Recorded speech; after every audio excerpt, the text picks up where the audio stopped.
Oi, gente, boa noite. Hoje a gente está iniciando a nossa terceira e última aula aqui do Masterclass. Vocês conseguem... estão me ouvindo, gente? Oi, gente, boa noite. Hoje a gente está iniciando a nossa terceira e última aula do Masterclass. Alguém entrou aqui, ok? Mais uma pessoa entrou, ok? Os alunos estão entrando aí aos poucos, né? Pessoal, eu sei que é difícil manter aí a rotina das aulas, né? Separar esse horário aí da noite, mas enfim, vamos começar, tá bom? Nossa terceira e última aula. Se vocês tiverem alguma dúvida, guardem para o final. Dúvidas, comentários, a gente vai seguir da mesma maneira como a gente vinha fazendo, né? Deixem para o final e aí a gente conversa melhor no final. Eu vou de novo aqui fazer o compartilhamento de tela, como eu tenho feito. Confirmem para mim se vocês estão recebendo aí. Compartilhar a tela. Aqui. Vocês conseguem ver aí a tela? Não estou vendo nem minha cara. Está compartilhando a tela. Vocês conseguem ver?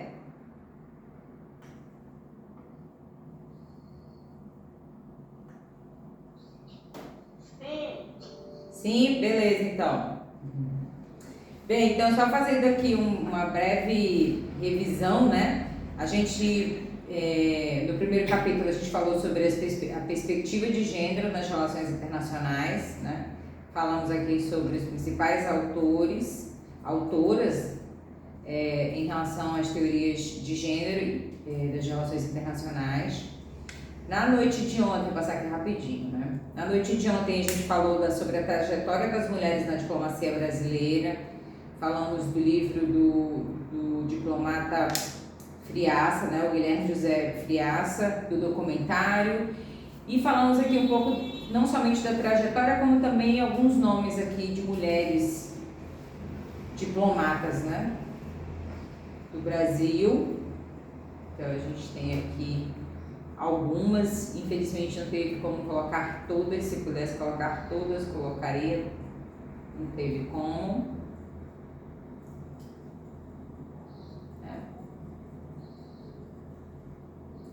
E hoje a gente vai falar sobre as políticas de promoção das diplomatas no Itamaraty, ok? Bem, gente, a carreira diplomática ela é desempenhada no Ministério das Relações Exteriores, o MRE. Tá? Essa foto que está aí é a foto lá do Ministério das Relações Exteriores, ou também conhecido como Palácio do Itamaraty. Né? Ele foi fundado em 1821. A fundação dele é no Rio de Janeiro, não é aí em Brasília. Em Brasília só é transferido para Brasília depois que a cidade é criada, né, na década de 60. E aí, depois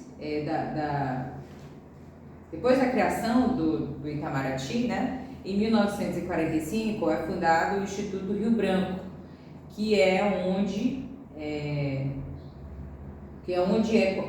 todo diplomata, quando você entra para a carreira, que você faz a prova, você faz o concurso, você passa, você tem que passar 2 anos estudando no Instituto Rio Branco.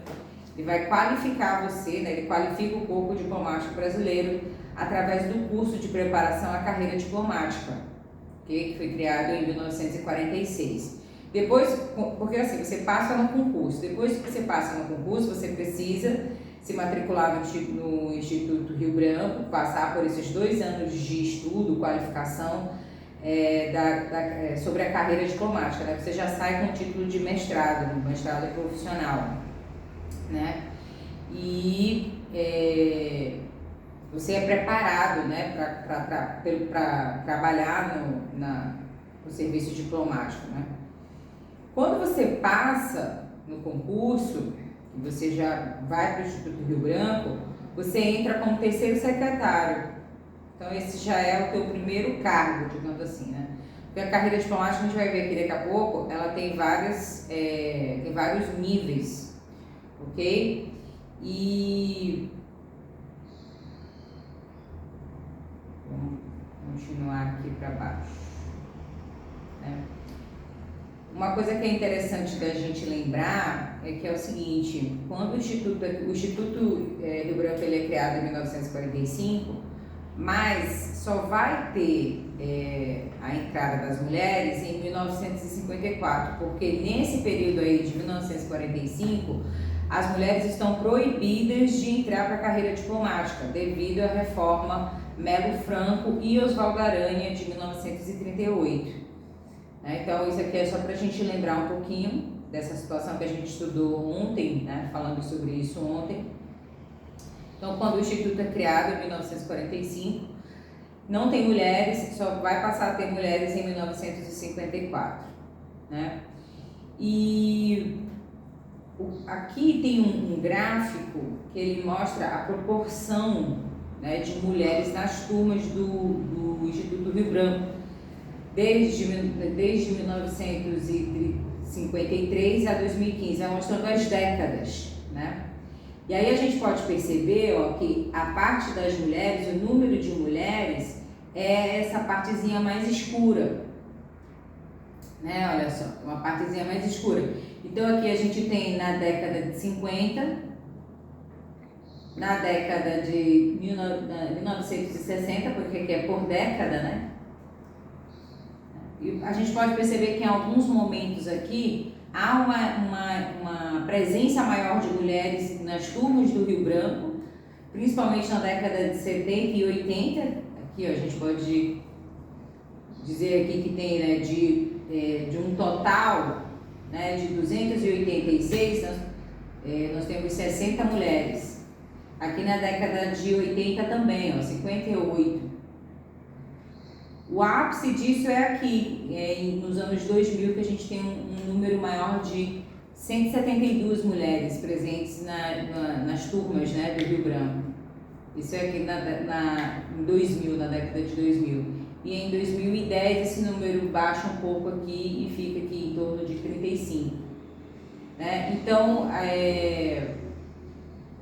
esse gráfico ele mostra a parte da entrada, né, das mulheres na carreira, que é justamente o Instituto, passa pelo Instituto. Então a gente consegue ver aqui que em alguns períodos, logo na década de 50, esse número era menor, mas ele aumenta. Ele tem um ápice aqui na década de 70 e 80, principalmente nos anos 2000, e volta a baixar.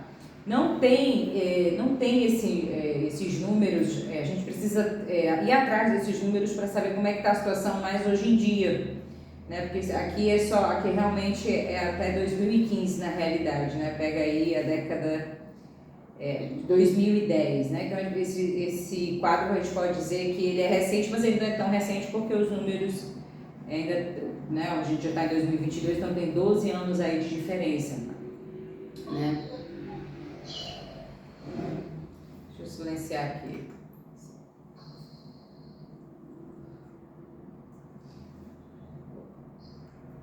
Ok, então vamos continuar aqui, né? Mais logo aqui abaixo, a gente tem um outro gráfico. Vou silenciar mais um micro. Tem um microfone aqui aberto.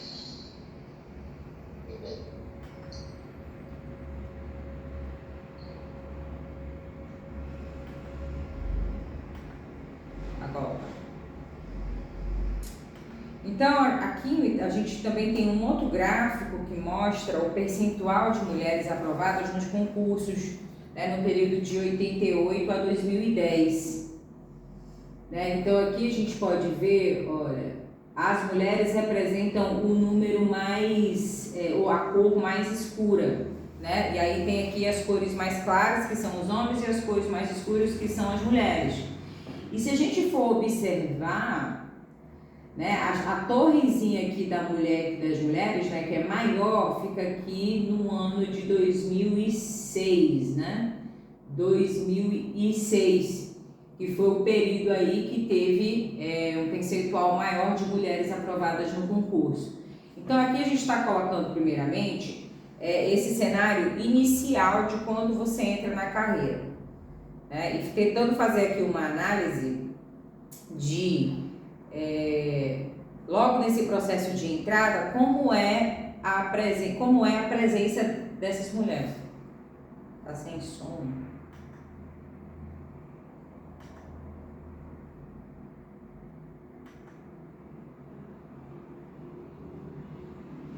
Ok, voltou o som, né? Então, continuando. Então, nesse gráfico é isso que a gente mostra aqui. Essa presença das mulheres logo na aprovação no concurso, né? E aqui o período que a gente pega é o de 1988 a 2010. Se a gente for pegar aqui, olha, logo o início, né, dessa data, que é de 88, a gente vê que o número aqui é bem baixo, olha. Então, é um percentual muito baixo, chega a ser o quê? 10%, né? De mulheres presentes aí, aprovadas no concurso da época, né? Depois a gente olha aqui em 1992, a gente vê já que aqui tem 30%, né? E esses números vão variando. Aqui, por exemplo, em 2002, a gente tem 30% também. Em 2006, a gente já tem quase 40% de mulheres, né? Agora, o que acontece? A gente vai ver aqui mais pra frente que esses dados aqui eu peguei do livro do Friaça, que eu mostrei ontem para vocês, né? Que fala da trajetória das mulheres. E ele fala o seguinte, esse cenário aqui dos anos 2000, com um percentual maior de mulheres aprovadas, tá aqui, ó, 2002 também tem um percentual alto, né, de 30%, e 2005 na realidade, né, que é quase 40%, é o maior, né, o percentual maior que tem aqui. Ele fala que isso é reflexo de uma política não informal do presidente na época, que era o Lula. Tá? O presidente, no caso, era Lula, e o chanceler, o embaixador Celso Amorim. Então ele fala o seguinte, que essa popularização da carreira diplomática para as mulheres começou exatamente nesse período. Um período que você começou a ouvir mais, ouvir que existe a carreira diplomática, e mais mulheres passaram a fazer o concurso e a passar no concurso. E isso foi reflexo de uma política que existiu no período. Segundo o Friaça, foi exatamente aí esse período da presidência do governo Lula. Mas a gente vai ver mais coisas aqui no decorrer da aula. Aí aqui a gente tem a hierarquia da carreira diplomática, como eu falei para vocês. Você entra, quando você passa no concurso, você entra já como terceiro secretário. Depois, você é promovido para segundo secretário. Tem os critérios de promoção, tá? Tem o critério de promoção, dentro desse critério tem o tempo, né, de trabalho na carreira diplomática, o tempo que você serve no exterior, tem questões também de alguns estudos que você precisa fazer dentro da carreira diplomática, que são os cursos de altos estudos, que é o CAI, que é de onde vem esses livros, né? Por exemplo, eu estou com um aqui hoje, olha, que é da Viviane Balbino, mas ontem eu trouxe do Friaça. Então, eles fazem esses estudos e eles contam um ponto também para a promoção na carreira diplomática. Então, depois de segundo secretário, você vai para primeiro secretário. Depois de primeiro secretário, você é promovido a conselheiro. Depois a ministro de segunda classe e, por último, ministro de primeira classe. Que é já o maior nível dentro da carreira, né? O ministro de primeira classe, ou como também as pessoas conhecem, como embaixador, né? E para você chegar aqui, no ápice da carreira, além dos anos, existe aí algumas regras, né, que você precisa obedecer, seguir, para que você chegue aqui. Né? E a situação das mulheres, a grande questão das mulheres na carreira é justamente chegar aqui. Na realidade, para as mulheres, o problema já começa aqui, na função de conselheiro, tá? E aí, logo mais aqui a gente vai entender o porquê, ok?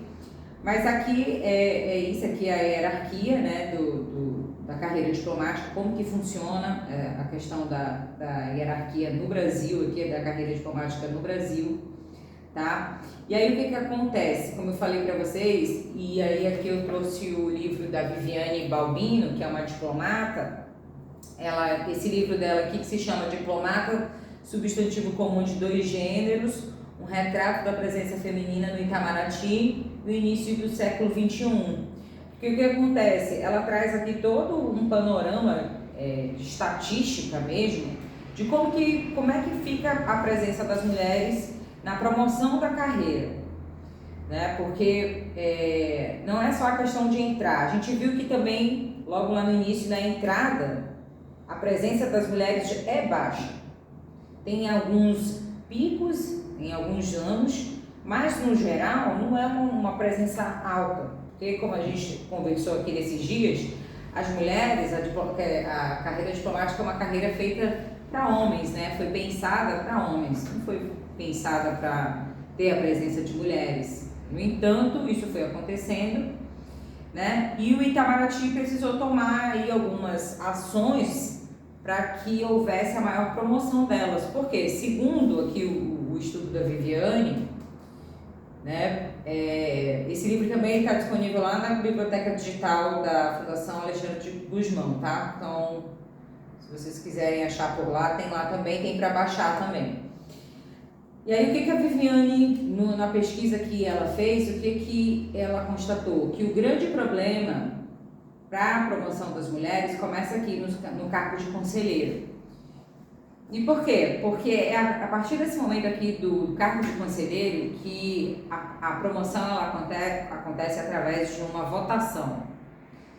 Então, ela acontece através de uma lista que vai ser elaborada para ser votada. E aí aqui, os nomes que precisam estar presentes aqui, você precisa ter muita influência. E é nessa parte que entra a maioria dos homens. Se tem mais homens no quadro, né, de funcionários, logo vai ter mais homens nessa lista, que eles chamam de lista de acesso. Claro que para você chegar nessa lista, tem umas etapas anteriores, e você também tem que cumprir alguns critérios, como eu falei, critério de mérito e critério de antiguidade. Né? O critério de mérito tem a ver com os estudos e o critério de antiguidade tem a ver com o tempo de casa, com estadia no exterior, tem algumas questões aí que envolvem, né, esses critérios. No entanto, quando chega aqui nessa parte, a maioria de homens, logo vai ter mais nomes de homens presentes nessas listas aí que vão entrar com uma espécie de votação. Tem algumas comissões que são criadas com pessoas, né, da área administrativa do próprio Itamaraty, né, e essas comissões é que vão selecionar esses nomes, né, para fazer parte dessa votação. E muitas das vezes, o que acontece? Os diplomatas conversam entre si, né, tentando influenciar voto, né, para ver se a pessoa vota, né, no nome dele e tudo e tal. E aí entra também uma parte em que não há muita participação das mulheres, primeiro porque não tem a quantidade muito grande de mulheres, segundo porque também as mulheres geralmente não estão aí nessas áreas de negociação. Então isso são alguns fatores que a Viviane encontrou para que já haja nessa situação aqui a dificuldade da promoção das mulheres, ok? E aí aqui eu trouxe exatamente essa figura aqui, a figura 2, que está até um pouco, deixa eu ver se eu consigo só aumentar. A figura 2 aqui exatamente esse processo de elaboração desse quadro de acesso, né? Vejam que o quadro de acesso ele está bem aqui, ó, tá ok? Ele está bem aqui no final. E aí tem todo esse processo aqui que vai ocorrer para que no final gere essa lista, que é a lista do quadro de acesso. Então, até chegar aqui, tem todas essas etapas, né? E aí aqui envolve a lista de antiguidade, as votações. Então você vai ter aqui a câmera que vai votar e vai votar em nomes para gerar uma lista. E aqui nós temos outras câmeras que são câmeras, tem outros nomes, né? Que vai gerar uma segunda lista, que aí vai para uma outra espécie de votação, que é aqui a câmera de avaliação, que vai gerar uma quarta lista, que vai entrar aqui para uma outra votação, que vai gerar o quadro de acesso. Então tem todo esse processo. E passar por esse processo não é fácil, tá? Não é fácil. Essas promoções, que agora eu não estou lembrada, mas se eu não me engano, elas são para acontecer 2 vezes no ano, tá? Então a gente consegue entender aqui como que funciona nessa parte de você conseguir a promoção já a partir do cargo de conselheiro na carreira diplomática. Passa por todo esse processo e o seu nome tem que entrar aqui nesse quadro de acesso.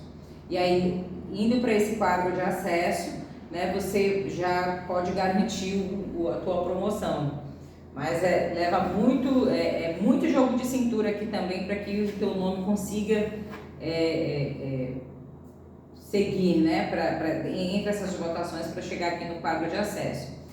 E aí, o que acontece? A gente precisa falar da política de representatividade das mulheres durante o governo Lula e Bolsonaro. E aí a gente vai precisar falar um pouco disso, por quê? Porque a gente vai fazer a gente vai fazer uma certa comparação, porque isso não tem como não fazer, tá? Não tem como a gente fugir disso.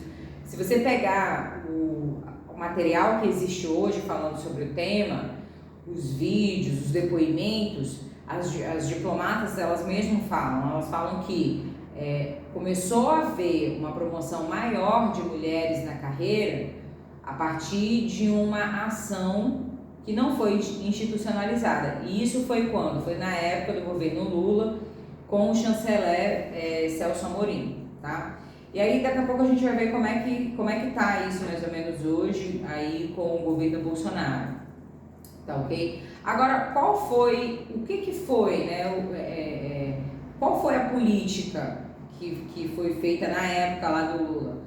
Foi simplesmente a indicação por parte do embaixador na época, que era o Celso Amorim, de uma quantidade de mulheres que deveriam compor aquele quadro de acesso lá que eu mostrei para vocês.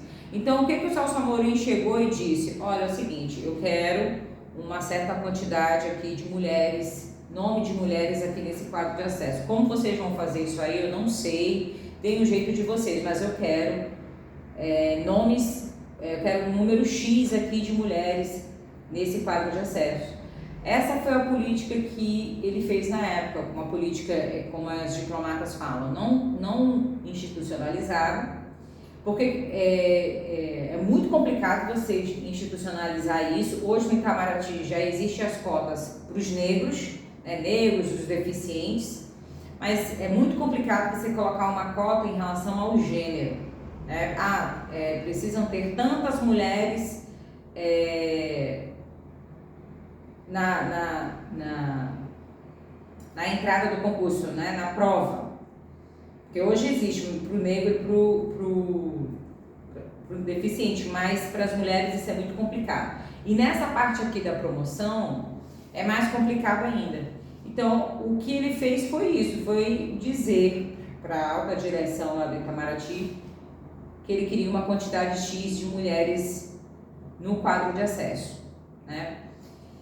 E, assim, ao mesmo tempo, na época ali, em 2003, o presidente da época, o Lula, juntamente, o Lula, né? Vamos falar do Lula.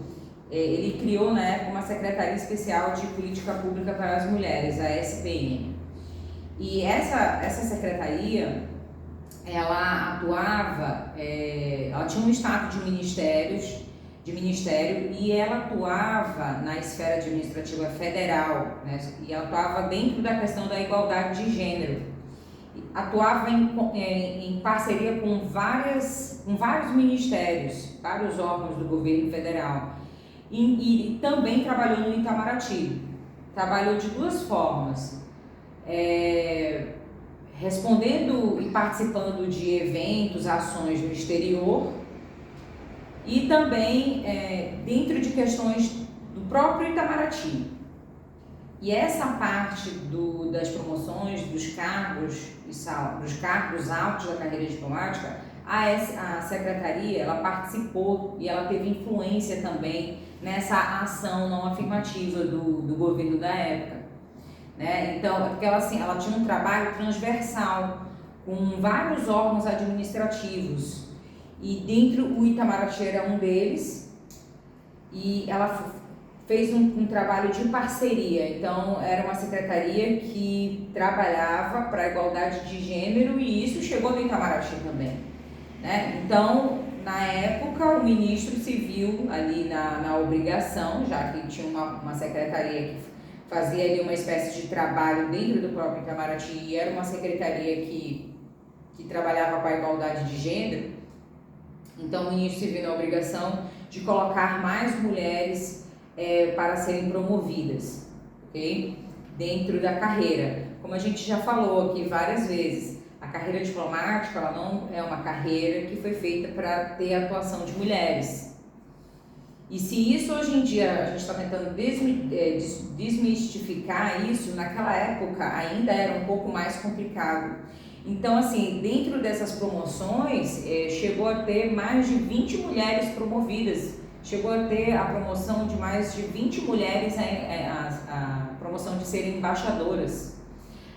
Também teve tanto mulheres que ganharam promoção nessa questão da hierarquia, né, dentro da carreira, como teve mulheres também que foram ocupar cargos lá dentro do próprio Itamaraty, que geralmente eram de homens, chefia de gabinete, chefiando a missão das Nações Unidas em Nova York. Eram postos que geralmente tinham a presença somente de homens. E quando o Celso Amorim promove essas mulheres naquela época, isso causou um espanto, tanto para as próprias diplomatas, como para os diplomatas também.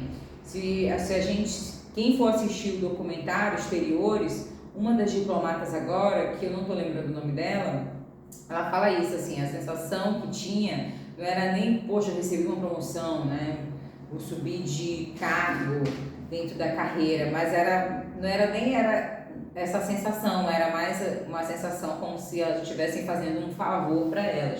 E sabe-se que não era bem assim, né? Então, aqui nesse gráfico, a gente tem um percentual de participação das mulheres na carreira diplomática entre os anos de 2002 e 2011, né? Então, por exemplo, o quadrinho mais claro é 2002 e o quadrinho mais escuro é 2011. Então, aqui a gente consegue perceber essa diferença, né?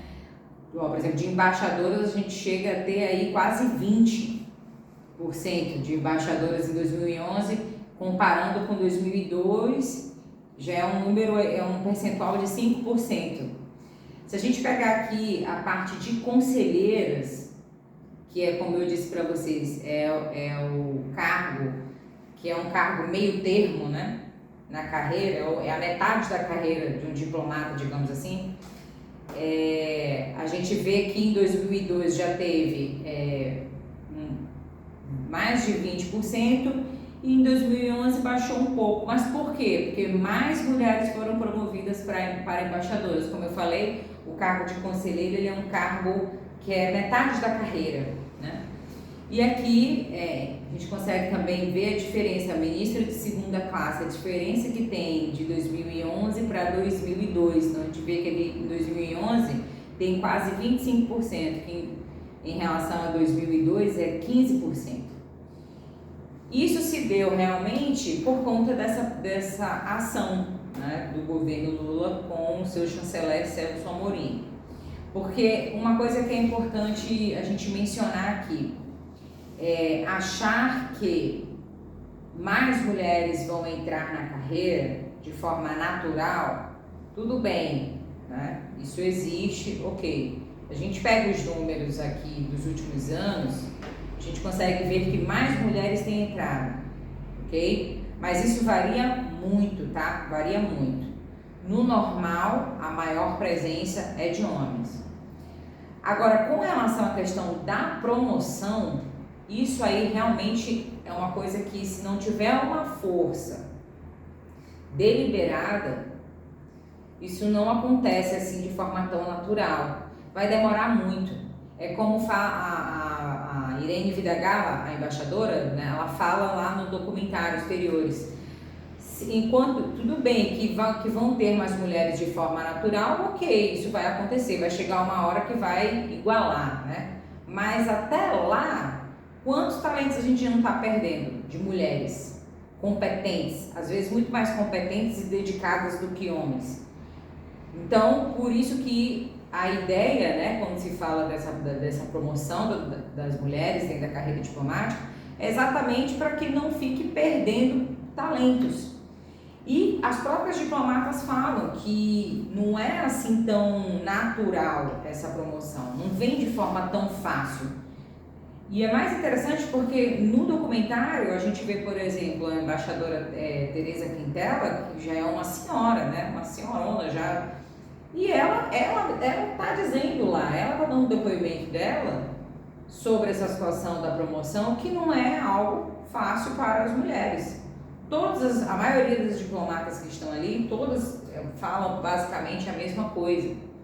Então, que precisa haver uma ação deliberada para que esse processo aí de promoção dentro da carreira diplomática, isso passe, isso rode, né? Isso aconteça.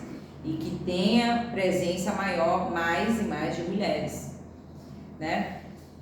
Bem, lá dentro do Itamaraty também, com toda essa mobilização das mulheres e a presença maior de mulheres sendo promovidas, né, e tudo, em 2013 foi formado um grupo de mulheres diplomatas brasileiras, e aí elas tinham uma agenda que demandava vários assuntos, né, desde a parte de amamentação, questão de creche dos filhos, questão de assédio, né, também desse grupo começou a surgir de forma natural. As diplomatas começaram a denunciar os assédios que ocorriam dentro do Itamaraty e, enfim, é um grupo que conseguiu ficar consolidado. Foi através desse grupo que o documentário Exteriores foi criado, né, e foi publicado. E foi, enfim, tá aí, é um documentário muito bonito. Esse grupo, elas têm Instagram, só que eu acho que, eu acredito que seja por isso, por conta do período eleitoral, elas desativaram o Instagram, porque eu fui procurar o Instagram delas para pegar algumas imagens que elas sempre postam e tudo, e infelizmente eu não encontrei, mas eu acredito que seja por conta do período eleitoral, né? Mas é um grupo bastante consolidado. Desse grupo aqui, algumas coisas que surgiram, algumas ações também, foi o Comitê de Gênero e Raça, lá do Itamaraty, né? Hoje existe lá no Itamaraty essa questão das cotas, né, para os negros e para o deficiente, mas existe também uma espécie de bolsa de estudos que o Itamaraty dá, que ele paga, né, para você custear os teus estudos para fazer o concurso do Itamaraty. Tá? E se eu não me engano, só que isso é para negros, né? Tem aí é fechado para negros, se eu não me engano. A bolsa? A bolsa, ou não, né? Tem uma bolsa que ela é para estimular a presença de negros e pardos no Itamaraty. É uma bolsa que custeia os estudos. Isso. E ela é só para negros e pardos. Tem que declarar a cor, né? A raça. Tem que declarar a raça, né? A Rafinha tá confirmando aqui, mas é isso mesmo. E tudo isso surgiu através das demandas que surgiram aí do grupo de mulheres diplomatas brasileiras, tá bom? Bem, seguindo aqui um pouquinho mais adiante, em março de 2021, já no atual governo, né, do presidente Bolsonaro, o novo chanceler assumiu o Ministério das Relações Exteriores, o embaixador Carlos Alberto Franco França. E uma das ações que o chanceler teve foi de promover mas foi de promover mulheres a embaixadoras, né? No dia 25 de novembro de 2021, na 19ª reunião extraordinária da Comissão de Relações Exteriores e Defesa Nacional, a CRE, em Brasília, né? Houve a sabatina de 5 mulheres indicadas a embaixadoras. Pela primeira vez na história da carreira diplomática brasileira, em um dia, mais de 2 diplomatas brasileiras passaram por esse processo, né? As sabatinadas, e aqui tem a foto delas, aqui elas, ó, 2 daqui desse lado, essa aqui é a senadora Kátia Kicis, e aqui mais 3. Se vocês, isso aqui, a sabatina delas tá disponível lá no site, né, da Comissão de Relações Exteriores. É muito legal, porque agora dura assim muito tempo. Eu fui assistir, porque eu tive que assistir por conta da monografia.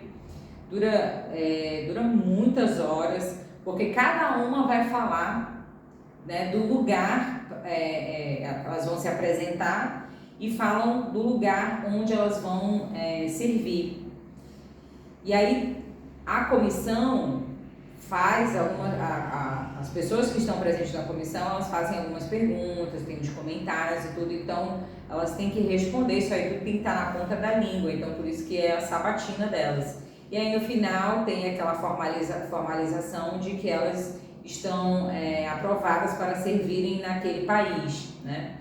As sabatinadas desse dia, que foi o dia 25 de novembro de 2021, foram a embaixadora Andrea Watson, que foi servir na Embaixada de Honduras, a embaixadora Cláudia Buzzi, que foi servir na Embaixada da Suíça, Maria Luísa Scorel, que foi servir na Embaixada da Suécia, a embaixadora Susan Klibank, que foi servir na Embaixada da Hungria, e a embaixadora Vivian San Martin, que foi servir na Embaixada da Namíbia, né?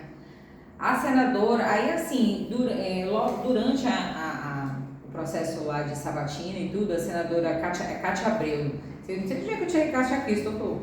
Então, a senadora Cátia Abreu, que ela é a presidente da comissão, né, ela afirmou que ela estava em conversa com o chanceler, o Carlos França, e que o chanceler tinha afirmado que tinha levado a lista de promoções para o presidente Bolsonaro, né, e que ao menos 1/3 dessas promoções foram de mulheres diplomatas, e o que ela considerava uma vitória, né, para as mulheres. E aí ela comentou lá também que ela tinha, né, conversas com o Carlos França, que é o atual chanceler, e que ele tinha feito a promessa de que mais nomes de mulheres estariam presentes no quadro de acesso, né, que ele já tinha conversado com o presidente Jair Bolsonaro, que ele vinha mostrando para o presidente essa lista e que o presidente teria aprovado e continuaria aprovando, né? Então, aí uma coisa que a senadora falou é que eles continuariam fazendo essa espécie de pressão em cima do Itamaraty para que mais mulheres fossem promovidas, não somente para embaixadas assim menos importantes, mas para os principais postos, né, considerados os principais postos aí do serviço exterior brasileiro, né? E aí, nesse sentido, o que deu para perceber? Que a Comissão de Relações Exteriores estaria fazendo de forma, meio que de forma, assim, estariam fazendo um trabalho de ajuda, né, na promoção das embaixadoras, das mulheres na diplomacia, um trabalho muito parecido que a Secretaria Especial de Promoção das Mulheres fazia lá na época do Lula. Só que naquela época aquilo ali era de forma muito mais aberta, né? Assim, como se fosse de forma muito mais de parceria mesmo, né? Essa é uma coisa muito mais certa. E aqui, nesse momento, essa pressão que a Comissão de Relações Exteriores faz não é de uma forma muito direta, de uma parceria muito direta, mas mesmo em forma de pressão mesmo, né? Uma ação deliberada que a comissão tem em relação à promoção das mulheres, ou seja, precisa de mais mulheres promovidas na carreira, precisa de mais mulheres promovidas na carreira. E que, assim, hoje em dia isso tem sido atendido. Em 2022 agora, no início do ano, teve num dia, se eu não me engano, houveram mais 3 mulheres promovidas, teve essa batina de mais 3 embaixadoras, é porque infelizmente eu não peguei a foto, porque, como eu disse, o Instagram do grupo de mulheres tá desativado, então eu não consegui pegar lá, né, essa informação, mas teve. Aí aqui a gente tem esse gráfico, né, da proporção do aumento de embaixadoras nos anos de 2020 e 2021. Então a gente vê que aqui no ano de 2020 não teve quase nada, não, foi 0%. E nos anos de 2021 foi 27%, né, das embaixadoras foram promovidas, em comparação aos homens, que foi de 73%. Né? E então assim a gente consegue perceber que houve, na época do Lula, houve uma ação que não foi institucionalizada, uma ação de promoção de mais mulheres, da presença de mais mulheres diplomatas em cargos mais altos da carreira, certo? E que agora, já nesse período de 2021 e agora em 2022, a gente consegue ver que houve também mais mulheres promovidas, mas já agora com a ação do chanceler Carlos França e a Comissão de Relações Exteriores, certo? Bem, gente, aqui nessa última parte a gente tem as considerações finais aqui do Masterclass, né? O que eu tentei trazer aqui foi um pouco do universo das mulheres na carreira diplomática brasileira, né? A gente passou por 3 momentos: a parte teórica, a parte da trajetória delas, e aí a gente conseguiu mostrar aqui alguma delas, infelizmente não deu para trazer todas, né? Mas a gente trouxe aqui um panorama da carreira, né? E a presença das mulheres na carreira. E nesse último momento, eu tentei trazer aqui a questão das políticas de promoção, porque a gente consegue ver que não é nada institucionalizado, não existe uma cota de promoção das mulheres, e sim a ação dos governos em cima disso. E alguns números aqui para a gente ver que em todo o tempo aqui a presença das mulheres é sempre menor em relação aos homens, né? E como a gente sempre tem dito aqui no Masterclass, é que a carreira diplomática ela foi feita para homens, não foi pensado para ter presença de mulheres. Quando a gente assiste o documentário Exteriores, as próprias diplomatas falam isso, né? Tudo, assim, é como se tudo fosse, tudo voltado realmente para o universo masculino, né? Mas a gente consegue perceber que tem mulheres que são diplomatas, começaram a entrar para a carreira, e que isso realmente hoje faz parte da instituição. O Itamaraty é uma instituição tradicional, mas ela tem também a parte da inovação, e a presença das mulheres na carreira diplomática faz parte de um traço dessa inovação do Instituto. Né? E assim, apesar de aos poucos ter a maior presença, ainda precisa de mais presença de mulheres, né? Quando a gente fala de igualdade de gênero, é exatamente sobre isso, ter a igualdade aí da presença das mulheres em relação aos homens. E é isso, gente. Deixa eu voltar para cá.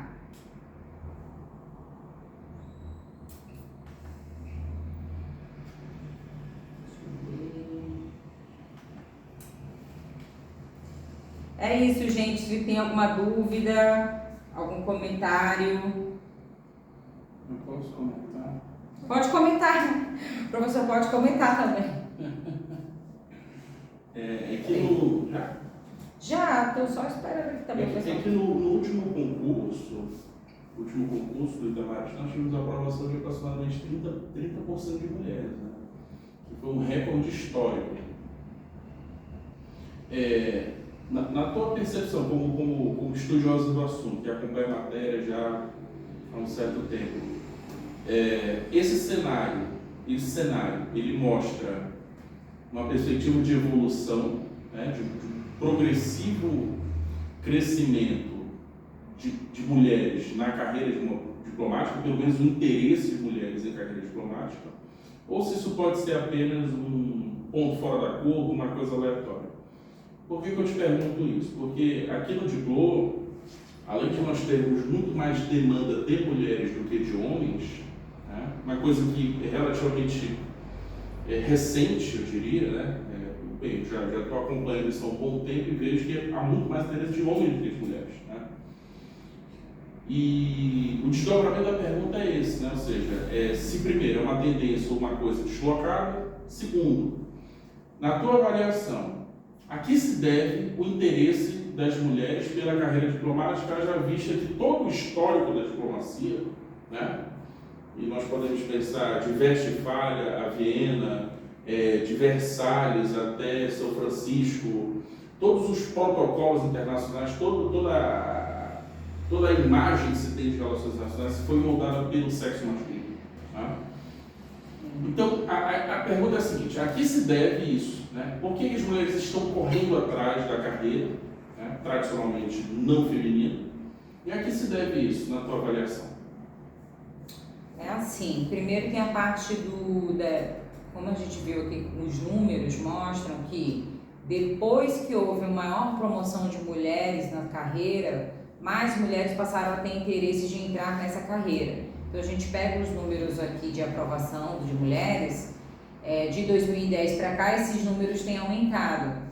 O ano que eu peguei para analisar a aprovação de mulheres, que eu acho que foi o ano de 2020, foi 2021, porque o senhor pegou o número já de agora, 2022, né? Foi. Que foi mais que No último 30%. Pois é, não teve, apesar de ser menor em relação aos homens, também foi mediano quando a gente compara com os anos. Então, assim, existe uma evolução, um interesse maior de mulheres para prestar o concurso, né? Fazer a prova, estudar e passar. Até também quando eu acompanho hoje em dia, que eu acompanho aqui no Instagram, os Instagrams de quem está se preparando para o concurso, a gente vê muita presença das mulheres, né? Então, eu acredito que existe aí uma evolução, sim, um interesse maior de mulheres. Mas quando a gente compara com homens, ainda é muito aquém, quando a gente vai comparar com a presença de homens que também têm interesse na carreira, que também querem fazer parte da carreira. Então, ainda é menor, mas quando a gente avalia a evolução, cada vez tem aumentado. Então, assim, está evoluindo realmente, né? Agora, o interesse, eu acho que é uma coisa assim, pelo que eu já andei lendo, né, entre essas mulheres hoje que existe aí, as diplomatas que estão aí trabalhando, é aquela situação de nenhuma fala da questão financeira, não vi nenhuma falar assim, existe uma questão financeira e tudo, a gente sabe que tem um salário bom e tudo, mas eu vejo que tem muito aquele sentimento de patriotismo mesmo, de querer servir para ajudar o país, servir o país no exterior, defender os interesses das nações. Eu já ouvi muito isso, tá? Então, assim, para mim existe o interesse das mulheres de servir, talvez não pelas Forças Armadas, por ser muito masculino também, mas de ver que existe uma outra maneira de você fazer isso, que seria pela diplomacia. Apesar da gente saber que existem aí as matérias, as disciplinas que são super difíceis, né? Assim, também que, como a Tickner fala, é um universo masculino, né? É um universo que tem masculinidade e o símbolo da masculinidade em volta disso, e é assim até hoje, isso não mudou. Mas existe esse sentimento de patriotismo e as mulheres querem servir.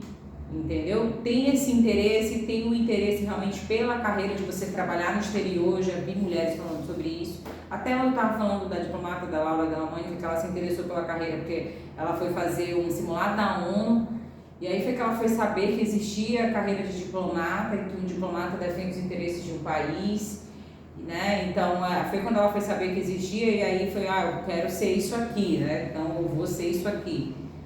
Mas ainda é muito também difícil você dizer qual é o ponto comum entre todas.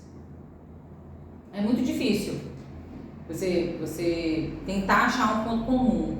O que eu falei são coisas que eu já vi elas falando, né? O patriotismo, servir o país, No caso, por exemplo, da primeira diplomata, foi por uma situação financeira da família. A família estava ruim, o pai dela tinha sido assassinado, não tinha ninguém para trabalhar e ela, como ela tinha as aptidões, ela tinha o alemão fluente, ela olhou lá e disse, eu sei isso aqui, eu sei isso aqui. Então eu vou fazer isso aqui, fez e ainda passou em primeiro lugar. Então no caso dela foi uma situação realmente de necessidade, né? Foi a necessidade, senão ela fala, se eu pudesse eu ficava em casa, né? Eu não iria, não me prestaria para isso, né? Então ainda é muito difícil você ver um ponto em comum que fazem essas mulheres quererem essa carreira.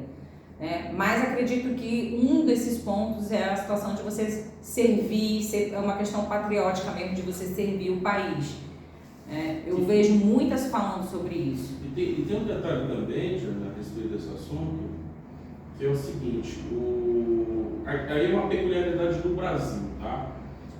A forma de ascensão na carreira diplomática aqui no Brasil, ela passa basicamente por um crivo burocrático.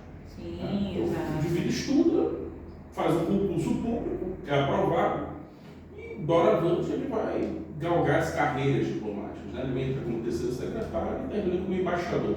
É como se ele entrasse como um recruta e terminasse como um general. Tá? Mas isso, de certa maneira, não é uma verdade do ponto de vista das relações internacionais como um todo, ou pelo menos da progressiva participação de mulheres na carreira internacional em outras partes do mundo. E aqui, o exemplo claro é o exemplo dos Estados Unidos. Né? Porque lá a ascensão diplomática, ou pelo menos a presença diplomática, ela depende menos dos crivos burocráticos, né? Que muitas dessas demandas aí, elas vão no sentido de ter uma aceitação burocrática. Então, por exemplo, quando a Comissão de Relações Exteriores e Defesa solicita do chanceler Carlos França que haja maior promoção de mulheres, isso é um critério estritamente burocrático. Né? Embora haja interesse político nisso, óbvio, né? Sim, a Cátia Abreu, por exemplo, tendo essa demanda aprovada, ela ganharia alguns pontos dentro do Itamaraty. Tá? Mas em outras partes do mundo, essa não é a realidade. A realidade é a seguinte, a efetiva escolha de mulheres para a coordenação de atividade política externa. E dois casos me chamam muita atenção, são casos, digamos assim, relativamente recentes, mas que são muito importantes dentro da história dos Estados Unidos. O primeiro caso, da Madeleine Albright, que faleceu recentemente, né? Inclusive ela é imigrante, ela é tcheca, filha de tchecos, etc. Né? Judia, né? Judia, e que teve uma participação muito importante na carreira diplomática, como secretária de Estado, que é o equivalente ao nosso chanceler, né? E ela tem uma participação muito importante pelo fato dela galgar a carreira política dela dentro do Partido Democrata. Então o critério não foi burocrático, ele foi político, ele foi partidário. Foi alguém que cresceu dentro das fileiras do Partido Democrata, como uma militante política. E o segundo exemplo, no caso, é a da Condoleezza Rice. Né? E a Condoleezza Rice já foi no período Bush. Né? Ela sucede o Colin Powell. O Colin Powell, enfim, se meteu numa situação bastante complicada e ela acabou assumindo o cargo. E quem é a Condoleezza Rice? Ela, primeiro, é professora de ciência política, né? 2, negra, e 3, uma militante do Partido Republicano.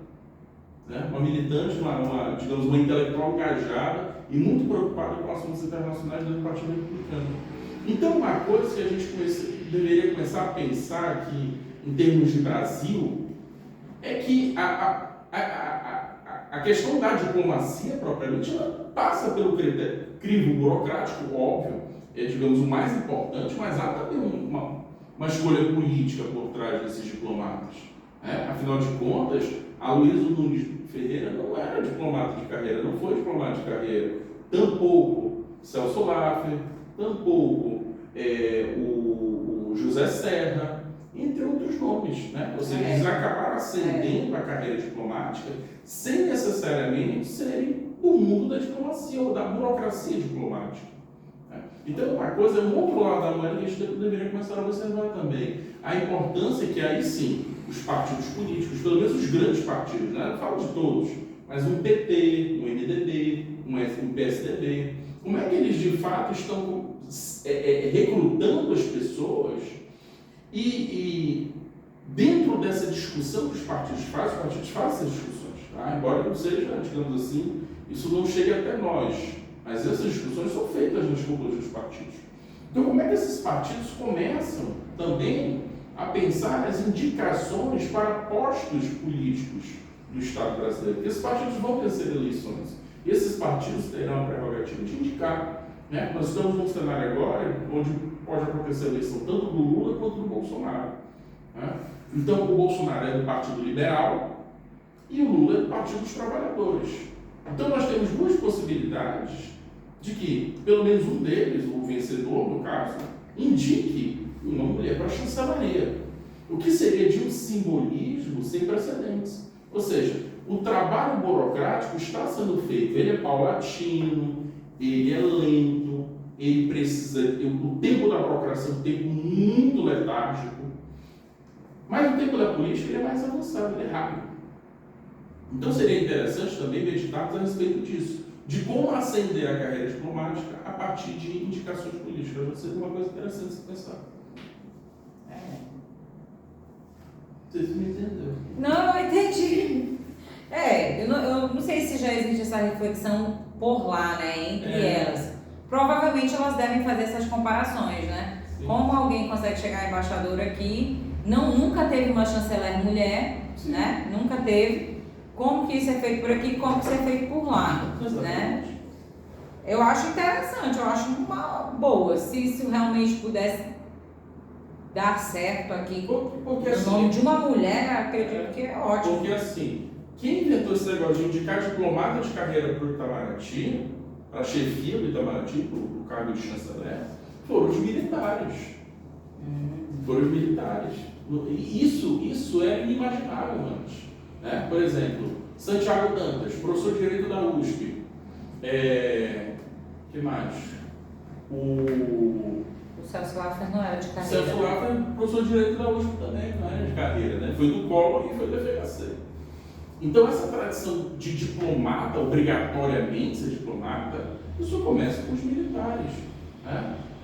Então uma coisa, eu acho que é uma discussão boa para quem está tentando pensar a representatividade, participação da mulher na diplomacia. Eu acho que é um viés de pesquisa muito interessante, porque o tempo da burocracia é lento mesmo. A gente não pode esperar muita coisa, coisas muito avançadas e rápidas na burocracia. Você me relatou que em 2010, não foi? Começou, digamos, um salto em termos de foi o período do Lula, né? O período do Lula. É o período pós-Lula, ele já está saindo. Então foi até final de 2010, começa em 2002, tem um ápice em 2006. Isso. Com a maior entrada de mulheres. O Lula é 2013 até 2013 até 2010. Dilma 11, 16. Né? E depois vem Temer, que é um período de turbulência, e o Bolsonaro. Mas, assim, independente de qualquer coisa, você vê que a burocracia está operando, ela está, né, produzindo rendimentos diplomáticos. Isso é interessante. A conta está avançando, né? O número avança. Você não tem recuo mais. Você não tem mais assim, olha, de fato aqui paralisou, o ingresso de mulheres parou. Não, você vê um progressivo caminho desse. Evolui. Tem Sim. Evoluído, Sim. né? Tem evoluído. Sim. Mas ainda é lento, né? Sim, lento. É lento. Burocracia lenta. Burocracia lenta. O tempo de aprendizado da burocracia é muito lento. Isso aí. Eu ouvi batendo. Aqui? Enfim. São vozes Vozes do além. Gente, aqui, alguém tem algum comentário, alguma coisa? Alguma dúvida?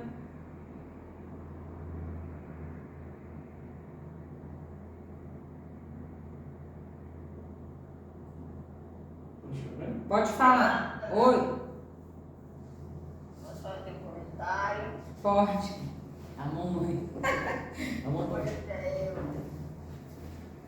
Eu, sinceramente, eu não vejo composições essa questão partidária da minoria, né? Tô vendo. Pois é, eu não vejo isso como oposições, né? Como disse o professor, né? É um caminho sem volta. As mulheres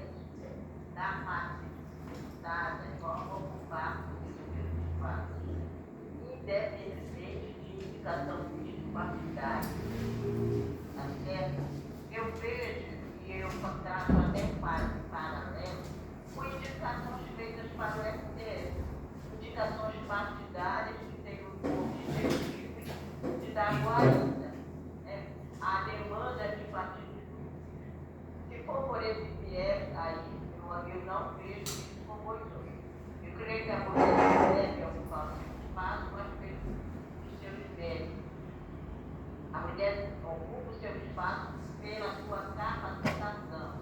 Ela vai chegar lá, vai ocupar esse espaço tão nitidamente masculinos como a gente viu nessa sua apresentação, esses três. Esse negócio de partido político eu já não vejo com bons olhos, não. Né? Porque se for para dar guarida, se for para dar espaço para demanda de partidos políticos e não para o interesse do país, aí eu acho bem complicado. Tá certo. Então tá certo, tá certo. É porque também assim, a parte do STF é uma discussão que é outro tipo de discussão. Né? Aí aqui. Eu só tracei um paralelo entre uma coisa e outra. Né? Entre uma coisa, eu acho que o interesse é o interesse do país, não o interesse de partido político. Porque, queira ou não, vai se estar abrindo espaço para pessoas que vão, né, no exterior, não vão defender as causas brasileiras, vão defender as causas dos partidos políticos, dos grupos políticos e por aí vai. É assim. Eu posso comentar em cima do que ela falou? Pode.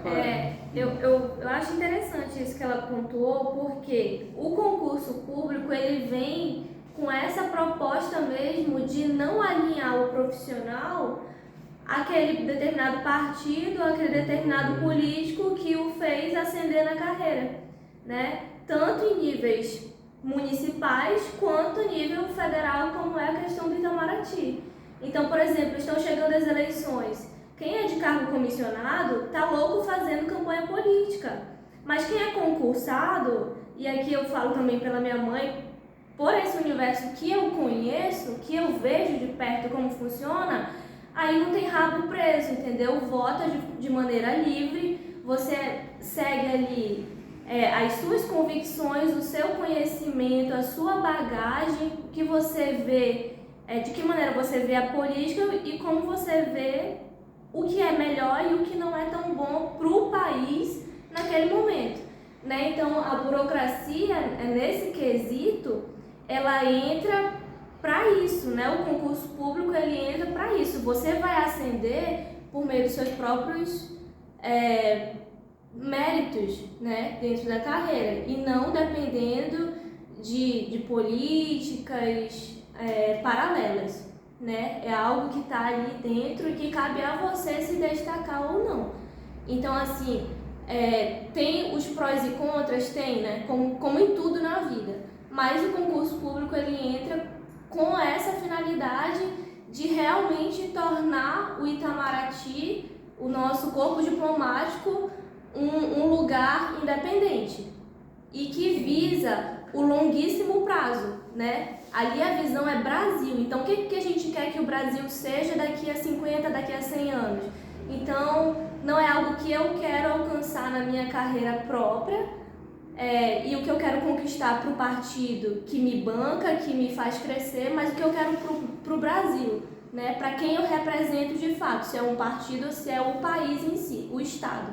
Então, por isso, né, o concurso público, e eu também acho muito plausível, né, o governo militar ter trazido essa obrigatoriedade de ser alguém da carreira diplomática para chefiar o Itamaraty, né? Eu acho que é coerente, no mínimo, né? No mínimo do que você pegar uma pessoa, por exemplo, analfabeta, que não tem conhecimento de política, não tem conhecimento de direito internacional e que, por ser ali uma afinidade do partido que está no poder, vai ascender acima daqueles que, como tu conhece, né? Tem ralado muito para estudar, para conhecer, para exercer a profissão. Né? Então, muito interessante o que ela falou aí. E assim, eu estou trazendo aqui os prós, né, dessa burocracia, em vista dos contras que foram mostrados aqui, né? É isso. Pensando dessa outra forma também, eu acho que aí a gente entende o porquê que eles criaram essa regra, né, os militares. Talvez pensando nesse plano de longo prazo, realmente, para que não houvesse essa questão política. Mas também o que acontece é que muito desses chanceleres aí que são indicados também tem a questão política, né? O Celso Amorim era muito ligado no PT, o próprio Ernesto Araújo era muito ligado aí com o Bolsonaro, O França, né?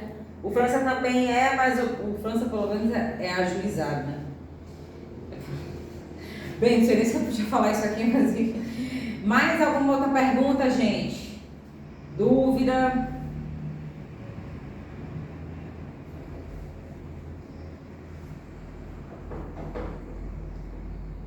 Não? Aqui no chat, deixa eu olhar o chat.